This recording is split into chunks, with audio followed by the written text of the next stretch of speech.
Olá, agora eu vou comentar sobre alguns aspectos desse livro aqui, né? Um dos que mais suscitaram algumas dúvidas nas últimas semanas aí de alguns colegas, tá? E eu vou abordar especificamente o caso do cálculo da capacidade. Esse cálculo está no capítulo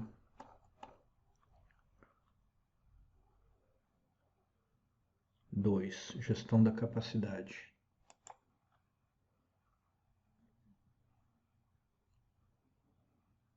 Então, entrando nesse capítulo, tem uma parte aqui que ele começa a explicar como que calcula o tempo para fazer uma determinada atividade. Aí eu vou entrar nesse mérito agora aqui para tentar explicar um pouco melhor para que vocês possam compreender, tá? Então, primeira coisa, né, que acabou gerando algumas dúvidas aí de alguns colegas durante o andamento aí dos módulos, tá? Foi esse trecho que está destacado aqui, né? Então ele fala o seguinte: avaliação da velocidade do operador, V, tá? V é a velocidade do operador, seria uma velocidade que eu vou considerar, tá? Que as pessoas fazem em média uma determinada atividade, tá? Para mim considerar depois, por exemplo, leva 10 minutos para fazer alguma coisa, tá? E aí eu tenho 8 horas, eu pego essas 8 horas, divido por 10 minutos, tá? Eu vou saber quantas unidades eu vou conseguir fazer. Então a ideia é mais ou menos essa, tá? Só que aqui, o que vai acontecer, né? Eu posso fazer a cronometragem, como está descrita nesse trecho aqui, tá? E de repente, na hora de escolher alguém para fazer essas tomadas de tempo, a gente pode escolher um cara que é muito lento, tá? Ou seja, a velocidade dele vai ser menor que é a velocidade média que eu vou considerar, tá? Que é o V aqui, né? Então V, velocidade do operador, essa é a velocidade média que eu vou considerar, tá? Então, se o operador for muito lento, essa velocidade dele vai ser menor que os 100%, tá? Ou seja, ele vai ser mais lento, ele vai fazer as coisas mais devagar, né? Do que a média talvez, tá? Então, se ele é mais lento que a maior parte dos colegas dele, ele vai ser mais lento que a média, tá? Então, eu tenho que considerar isso de alguma forma para conseguir compensar isso no cálculo lá, né? Então, naquele mesmo caso lá, se a média era 10 minutos para fazer uma atividade, tá? E aí eu fui lá e cronometrei um dos operadores e ele leva 15 minutos para fazer aquela atividade, tá? Não posso considerar esses 15 minutos dele lento como sendo o tempo padrão da minha atividade, tá? Então, o que que acontece, né? Então, se o operador vai ser muito lento, né? Esse que eu for usar para cronometrar, então os tempos reais, né? Vão ser muito menores. Por quê? Porque os outros são muito mais rápidos, né? Do que ele, tá? Então, os outros vão acabar muito mais rápido do que ele consegue acabar. Então, os tempos reais de produção serão menores, tá? Da mesma forma, então, se o operador for muito rápido, ou seja, se a velocidade dele for maior que 100% da velocidade média, tá? Os tempos reais de produção serão muito maiores. Ou seja, se eu pegar um cara muito rápido, ao invés de fazer em 10 minutos, ele faz em 5, tá? E eu considerar o tempo dele padrão, tá? O que vai acontecer? Os tempos reais no processo lá vão ser muito maiores. Por quê? Porque a maior parte do pessoal faz em 10 minutos, ele faz em 5. Tá? Então esse é um trecho que suscitou algumas dúvidas e eu gostaria de esclarecer um pouco melhor sobre o texto que está escrito aqui. Tá? Então, o analista de tempo sempre deve estimar a velocidade do operador que está fazendo o lote piloto para calibrar o tempo padrão da atividade. Né? Então, nesse exemplo que está sendo trabalhado aqui no livro, né, está dizendo que a pessoa é mais rápida que a média, né? Em torno de 20% mais rápido que a média, foi estimado, tá? Então o V aqui, 120%, tá?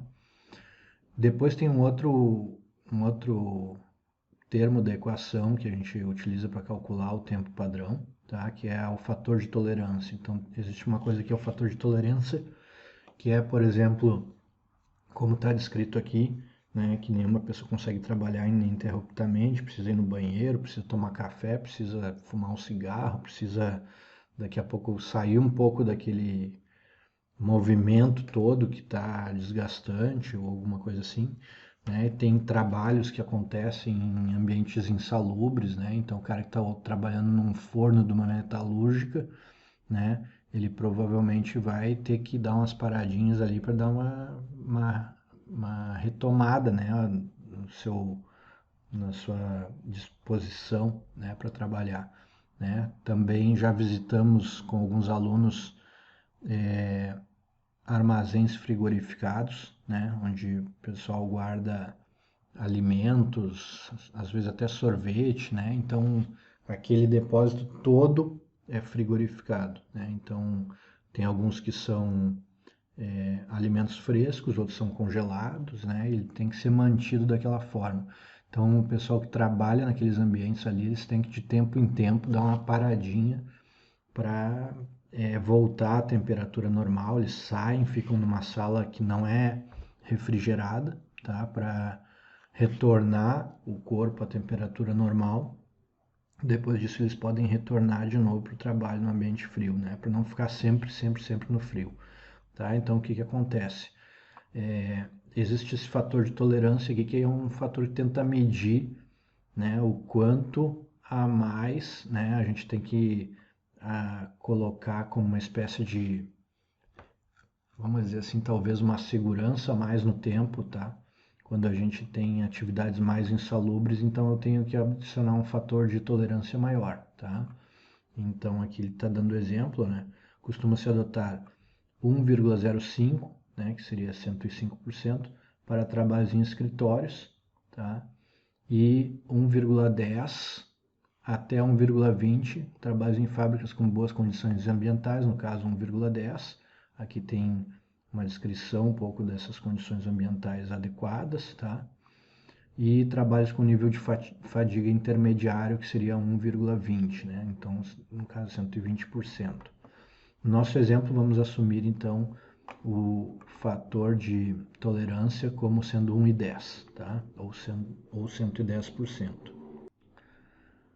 A primeira coisa que foi feita, então, né, em cima desse processo que tem todas essas etapas aqui, a gente tomou 6 vezes o tempo de cada uma das etapas, fez o cálculo da média, depois somou essas médias todas para saber o processo todo, em média, quanto tempo leva para ser executado, tá? Então está aqui o tempo cronometrado, né, em minutos 2,448. Só atentem para o seguinte, né, está escrito aqui embaixo logo em seguida, né, os tempos, quando a gente usa assim numericamente para fazer cálculos e tudo mais, a gente costuma pegar os tempos em decimais, tá? Então, por exemplo, se eu estiver trabalhando em minutos, tá, como é o caso aqui, então 2 minutos e alguma coisa, quase 2 minutos e meio, tá?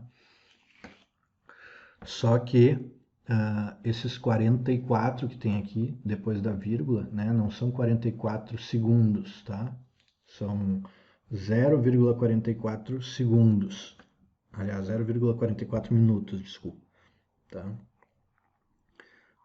Esses tempos eles estão aqui em decimais, não estão em segundos, tá? Porque o tempo, os nossos decimais aqui, eles vão, né, de 1 a 9, aí passa, quando passa, né, para a próxima casa decimal, ele altera aqui, por exemplo, 2,1, 2,2, 2,3, 2,4, 2,5, 2,6, vai até 2,9, e aí quando passa e adiciona mais 0,1 aqui de novo, ele passou para 3, tá? Então ele vai funcionar no formato decimal, tá?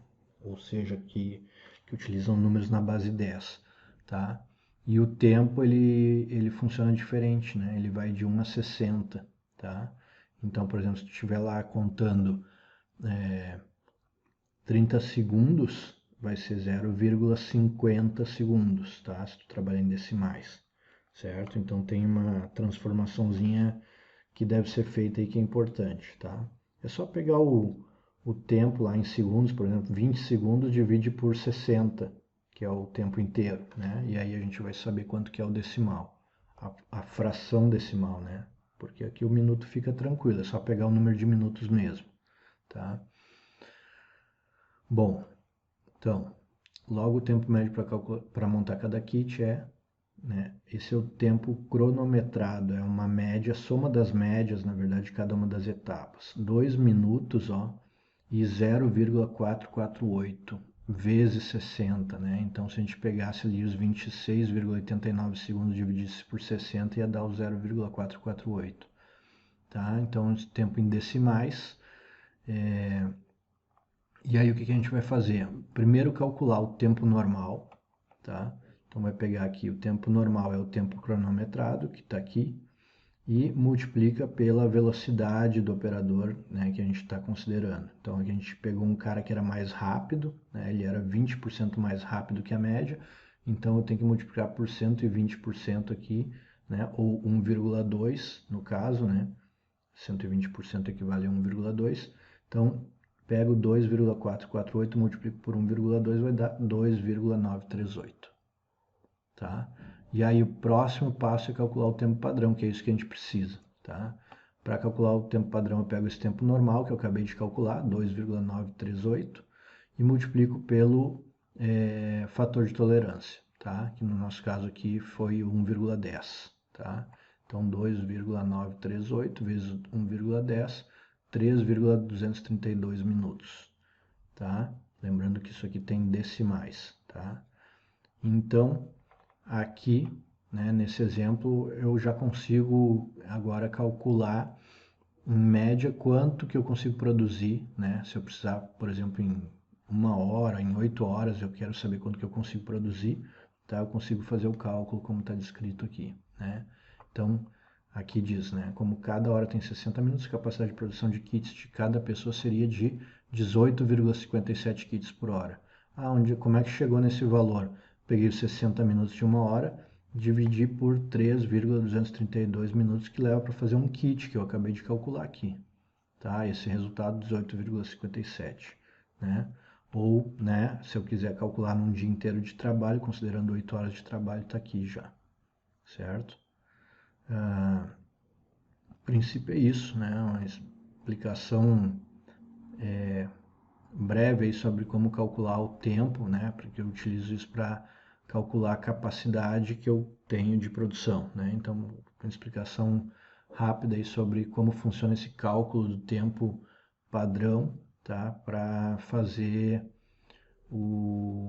a estimativa, né, de tempo que leva para um determinado processo acontecer, né? E a gente poder estimar a capacidade do processo.